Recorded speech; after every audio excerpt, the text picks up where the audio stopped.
All righty, welcome back for another episode of Two Plane Sports. Today is Monday, September 5th, Labor Day. Long weekend for most people. If you're working, we appreciate you, whatever you do. We're coming off of the first game of the season for Oklahoma and a lot of other schools. OU looked strong. There looks like there could be some room for improvement. Various other things. We're going to discuss that. And then we're going to talk, recap our betting picks, and then also just some general college football talk. But before we get into it, I just want to say we appreciate it. We're past 5,000 subscribers. Hit the subscribe button. Get us to 5,100. We're trying to grow. If you haven't already check out our membership, $4.99 a month. If you want to help support the stream, and then if you're listening to us on Apple or Spotify, be sure to leave us a review. Follow us on there. Follow us on Twitter, Instagram, and Facebook. Everything's linked in the description below. And if you're watching this video, like it, subscribe, turn the notification bell on, and be sure to stick around for Brandon's individual challenge. Very short intro this time. Sometimes I go on for 3 or 4 minutes. This one was short and sweet. So I know a lot of people that are watching this are like, thank the Lord, he's going to shut up. Okay, so we're going to talk about OU and their first game against UTEP. I'm just going to lead it over to Brandon. Brandon, what's your initial takeaway and what's some initial general overall thoughts? I mean, overall, I think what we've talked about all leading up to the season, our podcast, I think we're right. I think this team is good. I think this team can be really good. I think this team can lose 1 or 2 games. I think we are Big 12 champions. I think we are gonna win the conference. I think we're the best team in the conference. I really do. I think we're still a step below of an Alabama, of a Georgia, of the really good, the national champions, the teams that competed in that game last year. I think this team is going to be good, and I think we're going to climb to a point where we are Alabama and Georgia. I just don't see it this season. I think we're Big 12 champs this season. I think we played a really good game. There's not a lot to bitch about. We covered.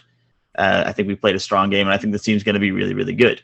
But the overall general takeaway is I think there's a 1A of teams, and I think it's just really Georgia and Alabama, and I think there's 1B, and maybe even Ohio State in that 1A category. And I think we're just a slight tier below that right now, and I think we'll cover that by next season or something like that.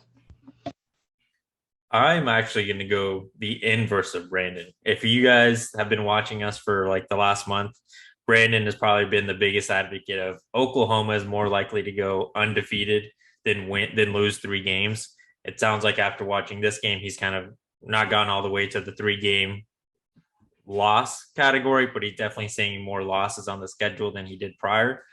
I actually see Oklahoma improving once we get to the tougher part of the schedule and really maybe only losing 1 game. This team doesn't seem to be one that's going to lose in big moments. And the reason I say that is because the biggest thing last year, and it sounds kind of dumb, Oklahoma was never able to cover a spread. They weren't able to beat the teams that they were supposed to beat handedly. And it wasn't because of a lack of talent.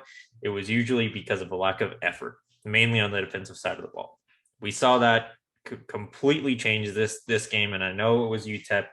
Whenever we tweeted out Oklahoma's still good at football, we had plenty of people saying it's just UTEP. I understand it's just UTEP, but we did what we were supposed to do. The defense looked good. Not great, not 100, not top 10 quite yet, but they looked good. There was effort. You didn't see as many missed tackles. The one thing I would say, like if I'm going to nitpick, is there was a lot of chances I would say a couple of chances for interceptions where the guys just weren't able to keep the ball in their hands. One I remember mainly was Danny Stutzman. It went right through both hands. That's just something that, on defense, interceptions aren't easy to get. That's why you don't see them all the time. But when it goes right through your hands, you definitely had the opportunity and just reacting a little faster, being more prepared for those situations. But it's not like going to be detrimental to the team if we can't cause 1 turnover every single game. But that's my biggest thing with the defense, just improving their ability to catch. I think Gentry Williams, I know it was the end of the game, but kind of put himself in a position where he might be fighting for more playing time going into the season because he's got the hands to force turnovers in the passing game. The offensive side, I think we started off hot. I think that kind of killed them because they got a little bit too confident, started taking a little bit more shots. They did start shying away from the running game because we saw when we did go 3-and-out, the priority was not running. When we started coming back, it was give the ball to Eric Gray pretty much every single time because they were not able to stop the run. And I think that's going to be the key throughout the year. Can Levy stay within his system and the players themselves and not get too excited and too confident and just run, keep the momentum going, keep the pace super fast? Because I think the first scoring drive was with less than 2 minutes. Maybe the first two scoring drives were with less than 2 minute scoring drives. So I was impressed by the offense. I just think that there's definitely a little bit of improvement to go that we're going to see throughout the season. The first one was 117, which was awesome. I mean, but that's the thing, and that's why I want to talk to you guys a lot about this game, and that's why I think Oklahoma is really good. I really do. And I want them to win a national championship more than anything on the planet, and I will eat crow if I'm wrong here. I hope I'm wrong. But I just don't see us on the level of the big dogs yet. I think we're just below that. And the first play of the game, and granted, I didn't really see it, I mean, from the TV angle, because you guys see replays, maybe he was pressured, maybe he was hit, maybe this and that. Marvin Mims was wide open, and Dylan Gabriel missed that throw. Granted, he missed it by just a little bit, and he hit him 3 plays later, but he missed it. And that was a touchdown the first play of the game. I mean, yeah. Here's the deal. I think this team overall, I thought they played really well. I mean, I'm not frustrated with them at all. I know some people are like, this team isn't what they expected. This is whatever. I think this team played fantastic. I looked around on defense. There were 4 and 5 red shirts everywhere going after the ball. And it was high effort, high energy. The thing is, I don't want everyone to, it is UTEP, but also remember, they have not installed all the defense and all the offense yet. It was extremely vanilla.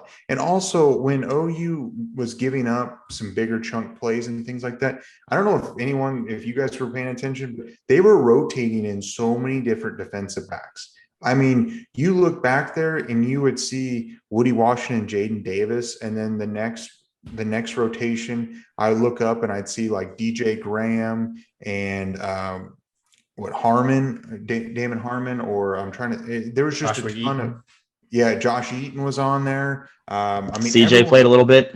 Yeah, CJ Colden. I saw Trey Morrison, Justin Broyles, Harrington. I mean, everyone was playing mismatch, and it was mixed matching, and just seeing who could play and who could perform. So part of me, it was pretty consistent at the linebacking core. I mean, we saw Wegboot, White, and Stutzman all game pretty much. And then you saw along the defensive line, you saw your 2 defensive ends.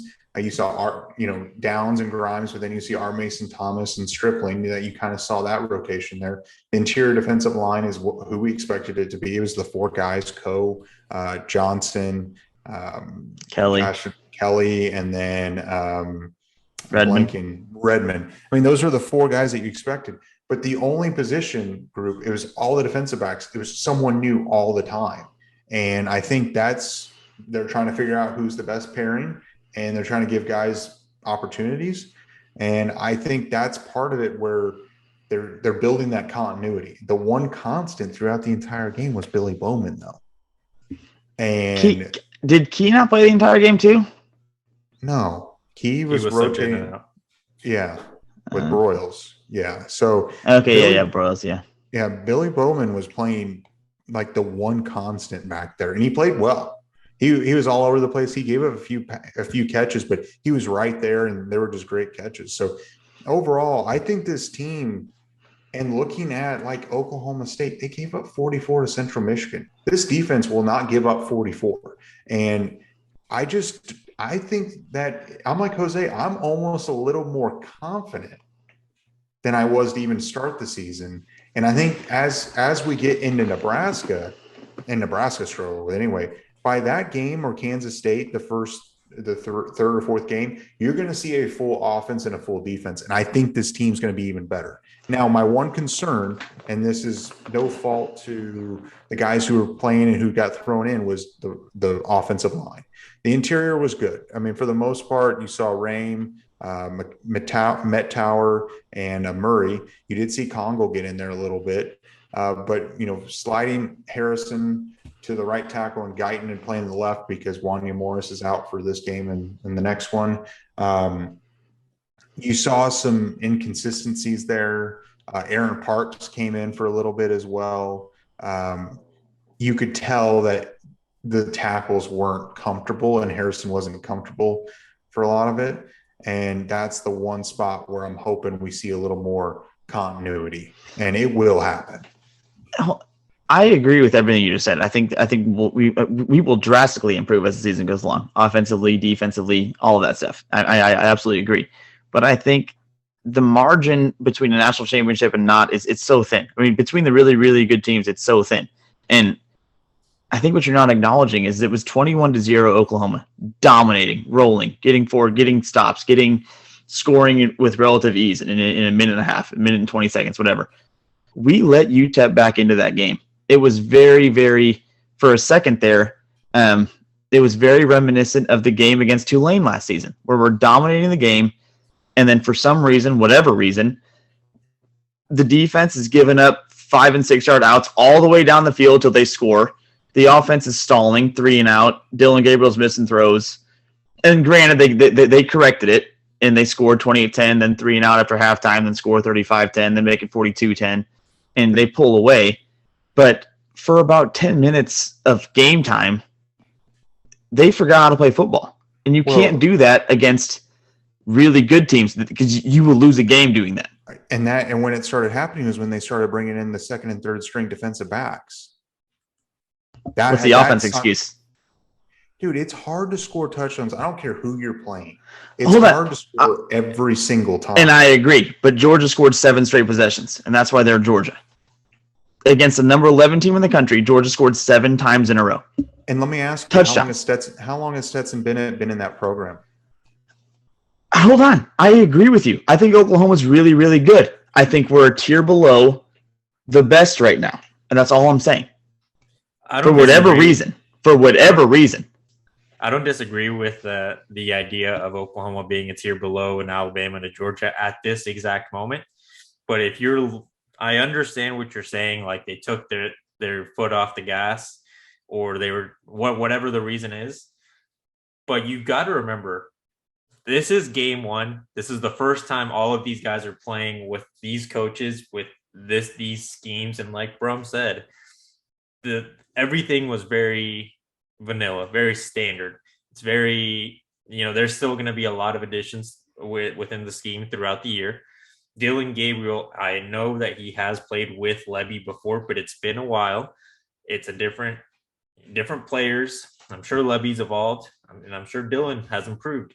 There's things that they're going to add on. I don't think that saying that because the defense let him back in by letting him score 10 points is a concern, because as soon as they saw that, okay, UTEP is starting to gain some momentum, coming back from the second half, they didn't let them continue that momentum anymore. They were stopping them. They had plenty of pass breakups. I know that I just criticized them for not being able to complete interceptions, but they were definitely getting their hand on the ball. They were completing tackles. Something that I was a big critic of for last year's defense was whenever you saw a team or one of OU's defenders come in for a tackle, usually you would just see the rest of the defense. Maybe one guy would come in and try to help finish the tackle. You would just see the rest of the defense kind of just sit there and watch until the tackle was completed. That wasn't something that you saw this game. You would see piles, sometimes 6 or 7 red jerseys to help finish that play. And that not just helps the momentum for Oklahoma's defense, but it kills any sort of momentum or confidence that the opponent is going to have, because you see that everyone is going to put max effort to stopping that ball. No, boys, I absolutely agree. And Jose, I think you brought up a great point, because I 100% agree with that. I think the blueprints are there. I think you can see I think we're way better right now than we were last season. From week 1 last season versus week 1 this season, and there's no doubt we're way better. And you mentioned the uncommon effort thing that showed. I mean, because you're right, there was 6 or 7 defenders flying to the ball to make a tackle as soon as the ball was caught.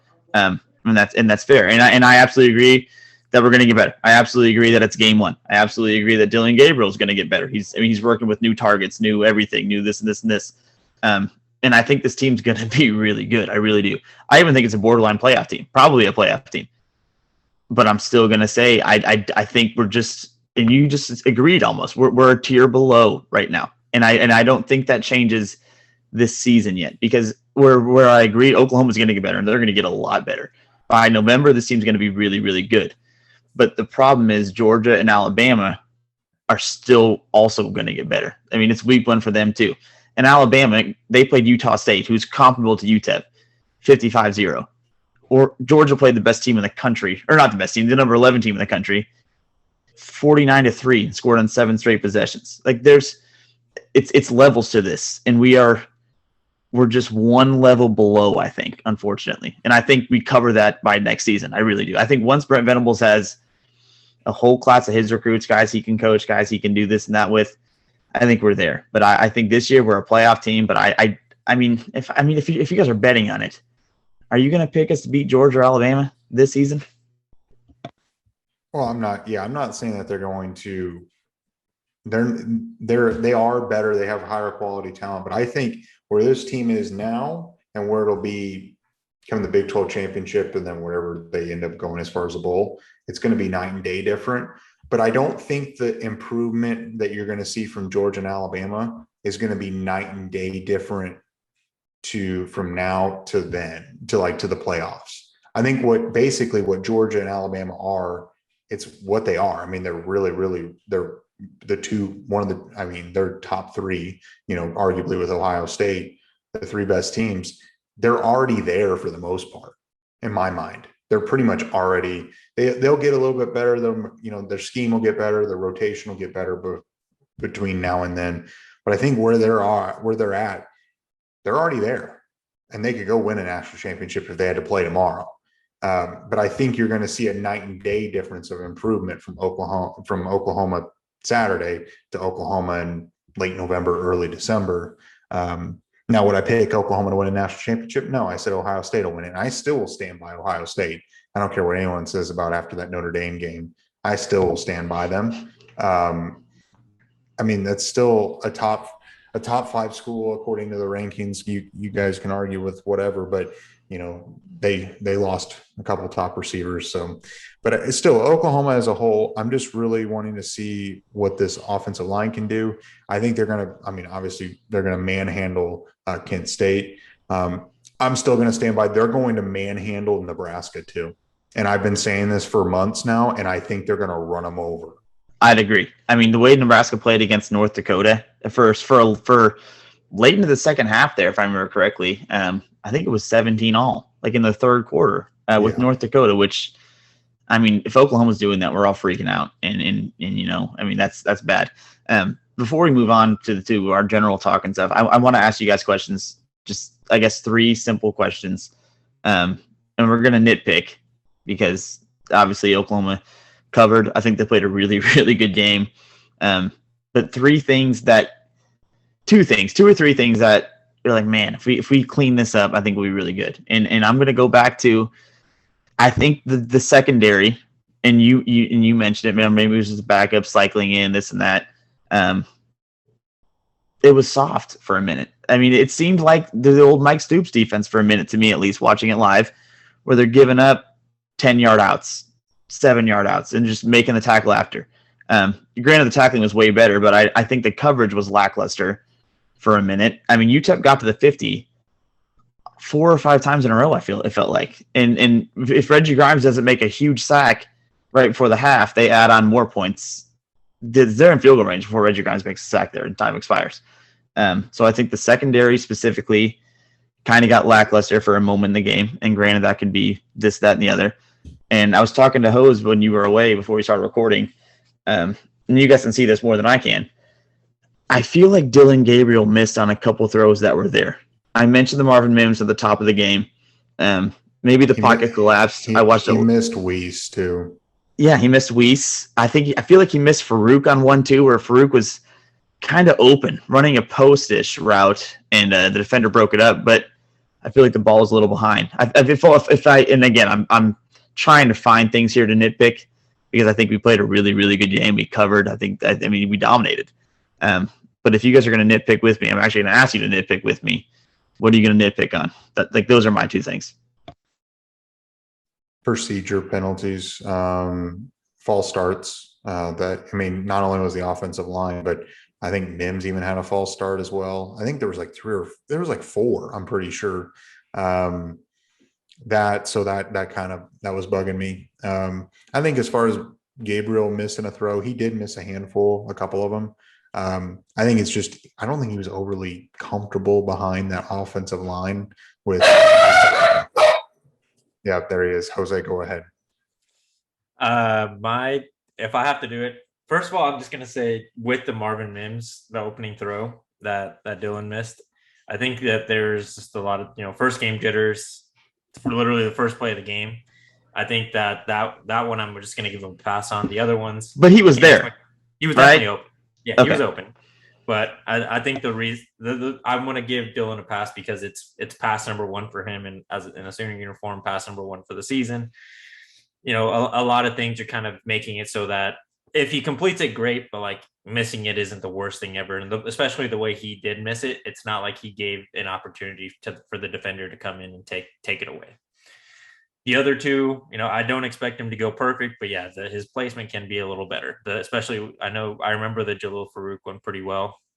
He definitely could have put it out a little bit ahead, but there was also two defenders on Jalil Farouk, so Jalil was going to have to make a big play, a big catch to come down with that ball. The defense, and I said it earlier, I think it's just being able to when you do get your hand on the ball, being able to complete that catch. Gentry, that's why I think Gentry Williams, and again, I said it at the top, gave himself an opportunity to play for a little bit more time once we start getting into the meat of this schedule. Because if he can come in and be one of the corners that can create turnovers, I think he's getting himself in a position to play as a true freshman. That's not something I expected of him, especially since he's coming off of a pretty bad knee injury from high school, and he still seems like he's still trying to fully recover, but he's gotten a lot more confident in his abilities again. That's something that whenever you hear someone that played football at high levels and tearing an ACL or an MCL, those injuries are a lot more from what you hear professional athletes and again those guys say it's a lot more of a mental thing once you recover than a physical, because your body can do it, but you got to mentally trust your knee to be able to do what it was always able to do beforehand. I think Gentry's back to that mental confidence in himself. And then I think that those are really the only two things I'll nitpick at, because a lot of I get the false starts are frustrating. They're going to happen. I think that it is frustrating. You can't expect perfection. Things are going to happen, especially game one. I think they're going to improve later on in the year. And one thing, and maybe I missed it, I know Congo got hurt. Hopefully he gets back. I just wanted to mention that. I can't remember if they mentioned it on the broadcast, but I do remember him limping off when I think it was in the third quarter. So hopefully he can come back, because we're going to need that depth at the center position. I know Rame did well, but you always got to be prepared with the second guy just in case something does happen, like injury.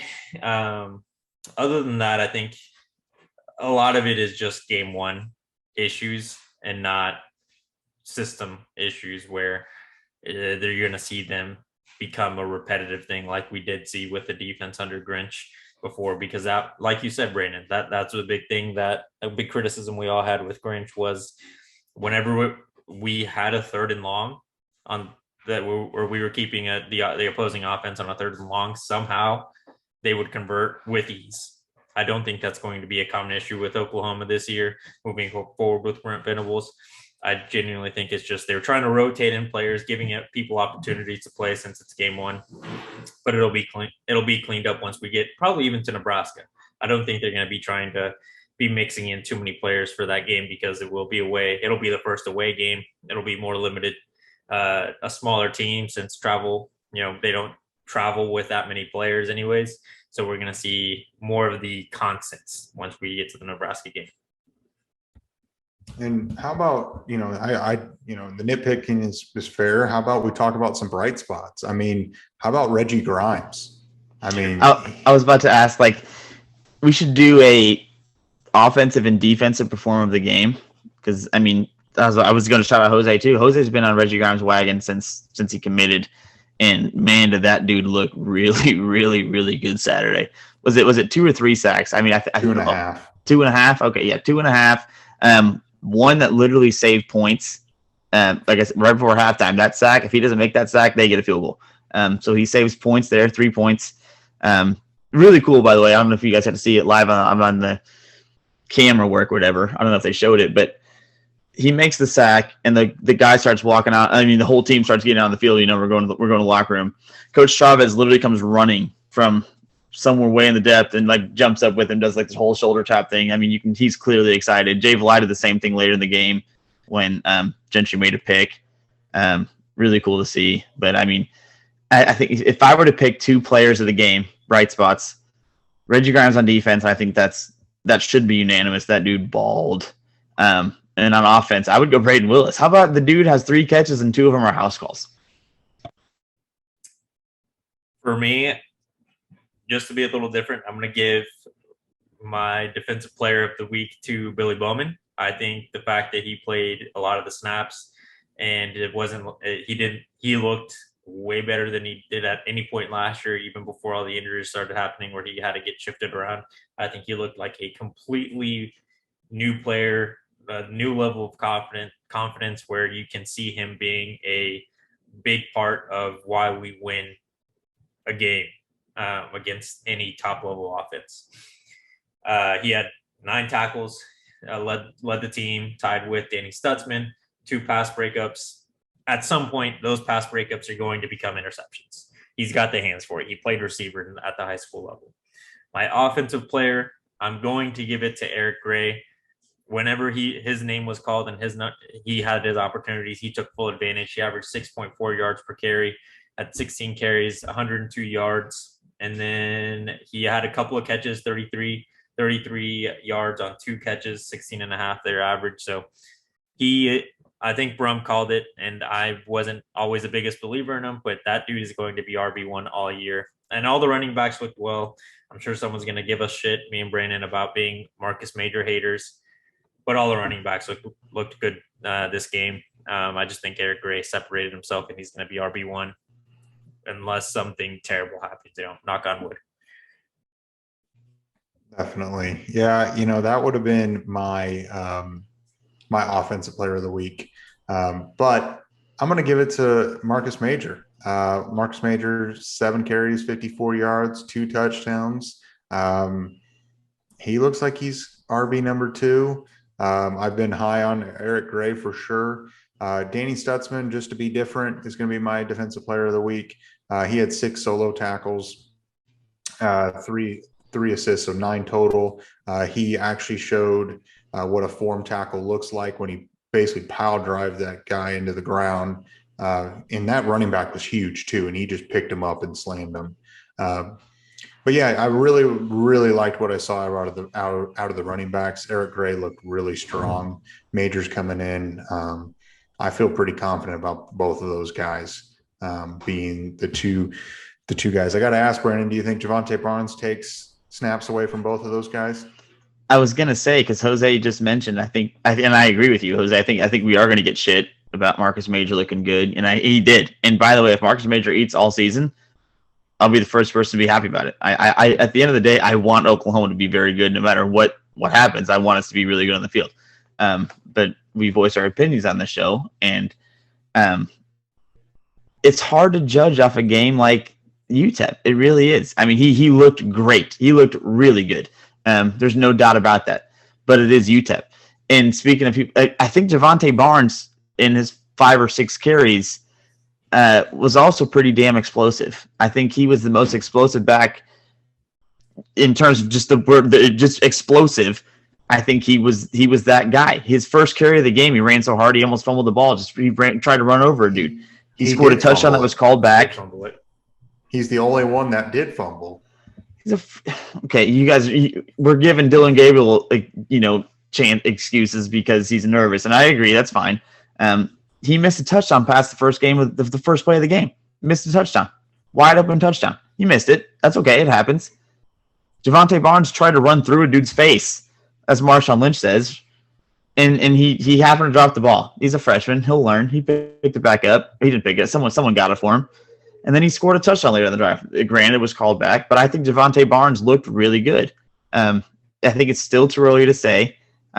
So I do think eventually Javonte Barnes, I'm going to stick to my guns, will eventually overtake Marcus Major. I think he's a more talented player still. Barnes did not score a touchdown, by the way. I said he called a touch. He scored when it was called back. Oh, yes. Yeah. Okay.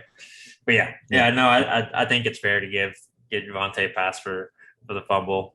He's almost trying to kill someone. And it was his first carry. It's not a huge deal, but he does need to clean that up. You can't. Ball security, job security, son. Yeah. Eric Gray, far and away, RB1 for sure. So he's putting up 1,200 yards this year, total yards.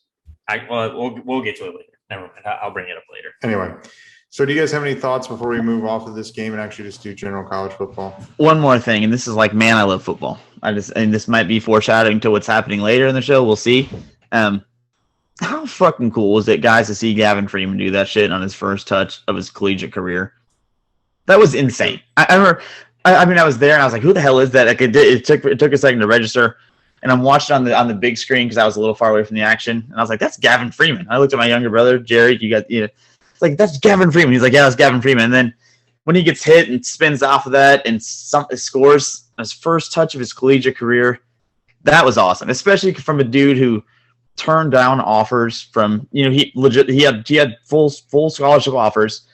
Turned it down to walk on at Oklahoma, and to do that on his first career touch, that was awesome. That was really cool. I want to talk about that before we move on because I think that needs to be talked about. That was an awesome moment.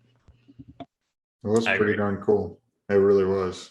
It took me a second also to realize who that was because 82. I was like, "Who's 82?" And then it took me a second. I was like, "Oh, that's Freeman." And the announcers had no idea that his dad played at OU. They never mentioned it once. But all right, Jose, do you have anything before we move on to just general football, college football? We'll get to it later. Okay. All right. So we'll recap our bets as of this week, into this week. We're all at 2-2. To recap, I had Oklahoma -30. They covered. I had Arkansas -6.5. They covered. I had Houston -4. They ended up only winning by 2. And then I had Boston College by 7, and they ended up losing by 1 or 2 points to Rutgers. So I went 2-2. I was hoping for 3-1 whenever I thought Houston was going to be able to do it. Hose, you want to go next? Well, I'm not sure if you guys are going to give me the ones that I called out last week that aren't point spreads, with taking the Oklahoma over and then adding a bet for myself with the Alabama to cover 41.5. But if I do get those, then I'm 4-2. If I don't, then I'm also 2-2. I feel like I should get him because I think we shouldn't give it to him. I mean, the dude literally said, "You don't have to bet on this. It's a 5th game." We said 4. He gave himself a free game pretty much. I say we don't count that. What do you say? I don't think we count it because if I don't either. Also doesn't count on the Saturday live stream. I picked up a few more bets too. Exactly. So it doesn't count. You're 2-2 as well. All right, whatever. But my argument for it, at least the Alabama one should count, is they could have only won by 40, and then I would have taken an L. But anyways, I'm 2-2. Oregon absolutely sucks. I'm gonna fade Bo Nix for the rest of my betting career. If he makes it to the pros, fade that guy. He stinks at football. Utah screwed me, but Florida looked really good against them. Anthony Richardson, whenever we talked about it last week, I said Anthony Richardson needs to get stopped, or he needs to prove that he is that guy at the quarterback position. I think that fake pass was probably one of the best plays of this weekend.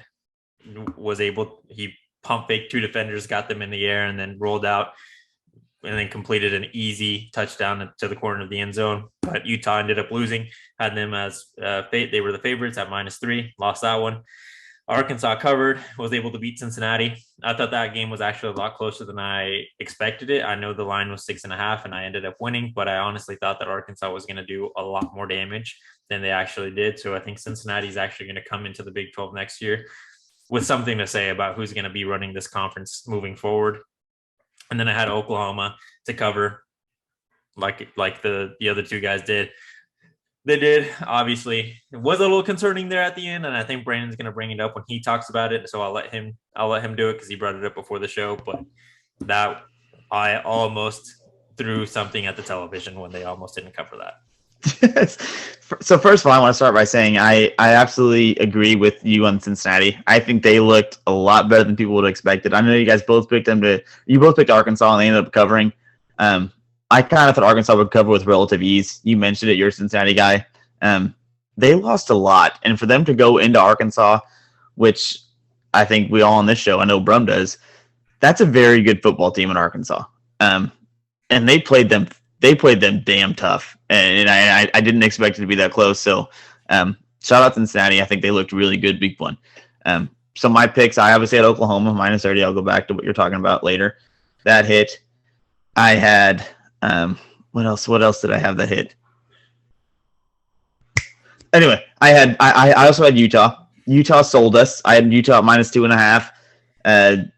Cam Rising threw a pick in the end zone. Otherwise, we would have won that. We covered, but we didn't because he threw a pick in the end zone. I had Rice at +32.5. Thought for a second that was going to be good. That was 7-7 at the end of the first quarter. I was like, hell yeah, we're going to do good here. Didn't work. Oh, I had Notre Dame, who I think looked really good. I had Notre Dame at +17. Ohio State scored late to make that uglier than it was. I think Notre Dame played a pretty good game. So I went 2-2 as well. But back to your point on the Oklahoma game, and we talked about this before. I genuinely think the UTEP head coach knew the spread and had money on it or something, knew somebody who had money on it, because the game was 42-10 in the fourth quarter with 7 or 8 minutes left.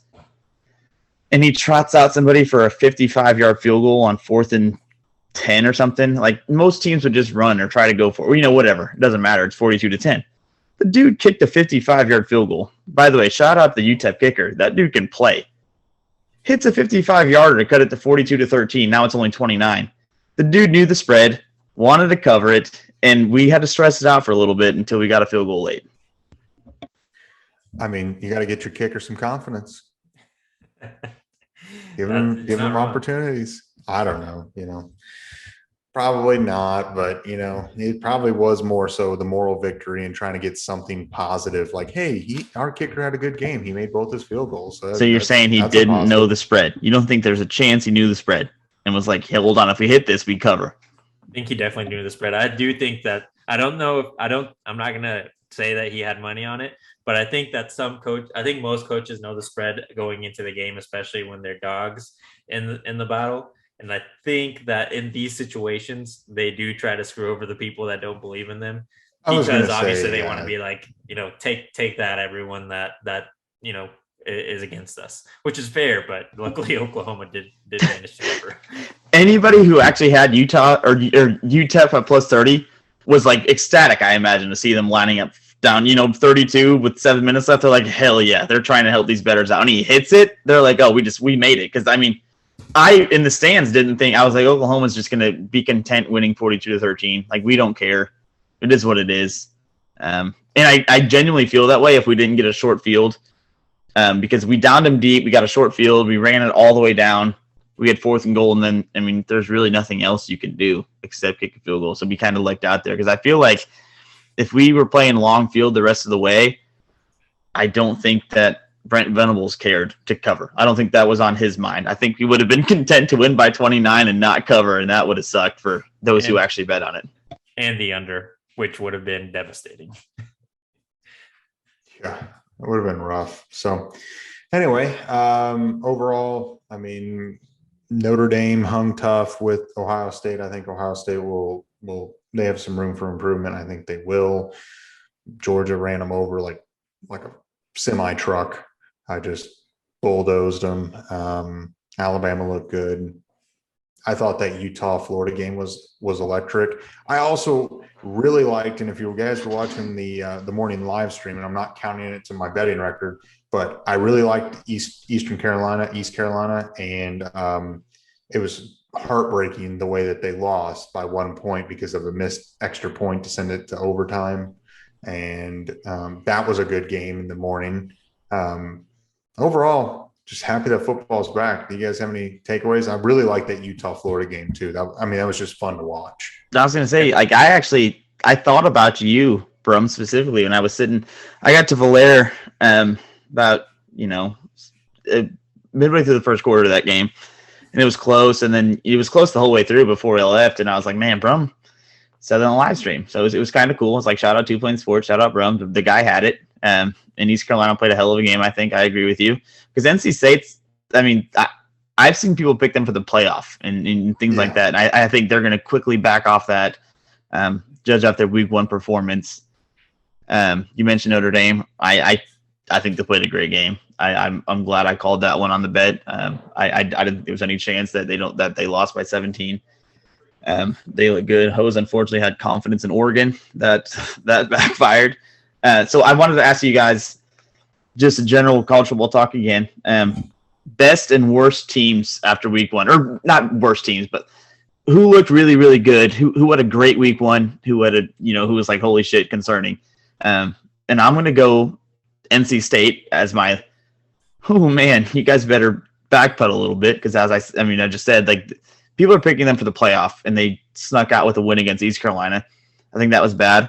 I'm also going to go Oregon as the number 11 team in the country. You got Georgia's ex-defensive coordinator now coaching that team. He wants to win that game, or at least look competitive.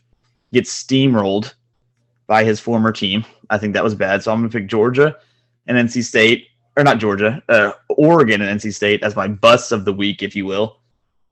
And then I think Notre Dame and Georgia is, as far as looked good. Notre Dame, you lost. You did.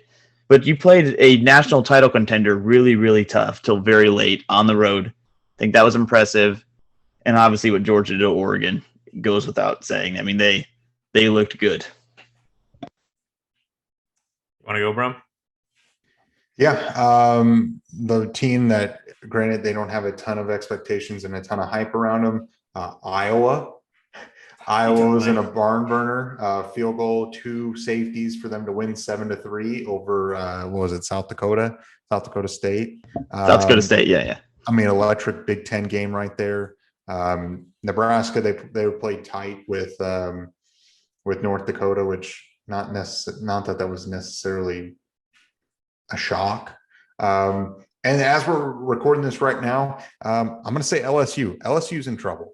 I mean, you're losing Florida State right now. As we're recording this, it might be like a ice cold freezing takes. LSU might come back, but there's 9 minutes left and Florida State's up 24-10. I think LSU's kind of like a put on the brakes. Not that anyone had them really high up. And then as far as the team that looked really great, I think Georgia. I mean, it's Georgia. So you're picking Iowa, Nebraska, and LSU as your bust of the week, and Georgia as your winner of the week. Yeah, I just think Georgia just had the most emphatic win out of everyone. I agree. I had Georgia, Notre Dame as wins, and then Oregon and NC State as busts. Hose, what do you have? So I'm going to take the same winners as Brandon. I think Notre Dame. I think coming into the season, I know there wasn't a lot of talk of, there was some question marks. How is this team going to do with Marcus Freeman, first-year head coach? But they showed that they can still compete with a very good school. They held a guy that is expected to at least compete for a spot at New York and Jackson Smith and Jigba to pretty much nothing that game. So I'll pick Notre Dame. And then the reasoning I'll pick Georgia isn't just because they had a really good game, but it's because they lost a lot and it actually somehow looks like they got better. And it's crazy. Stetson Bennett, honestly, that's mainly the reason why I thought that Oregon was going to be able to at least cover was because I thought that for the most part, and I still think it's true. Last year, Georgia won the national championship because that defense was scary. I think Stetson Bennett was a good enough quarterback to help them win. But Stetson Bennett, after game one, looks like he may be throwing in his name for a spot at New York in the Heisman race. We'll see how the rest of the season goes, but after week one, he looks like a very good quarterback. My losers of the week are going to be Iowa. And like Brum said, not a lot of expectations, but Jesus Christ, figure out your offense. It's been season after season where that offense looks bad and somehow it looks worse every single year. Defense, good, and was able to outscore the offense, but that is a terrible thing to say whenever your defense only scored 4 points. Like, that is shit. The other loser of the week,